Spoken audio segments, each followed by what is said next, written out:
আসো আসো, তাড়াতাড়ি আসো, আসো বাড়িতে, আসো আসো আসো আসো।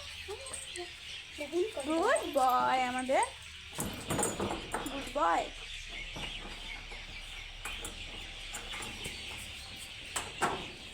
ভৈরব আমাদের গুড বয়, তাই তো? ভৈরব আসো। ভৈরব কি খাবে এখন? কি খাবে এখন? তুমি কি খাবে এখন? তুমি তো ভৈরবের টিফিন টাইম এখন। ভৈরব এখন চিড়ে খাবে, বসে বসে উনি খাবে। ওনার খাওয়ার জায়গা আলাদা আছে, কিন্তু এই জায়গাটায় উনি চিড়েটা খেতে পছন্দ করে কেন? কারণ এখানে বাবা যখনই খাবে, টিফিন করবে, তখনই উনি এখানে বাবার পায়ে হচ্ছে বসেই খাবে।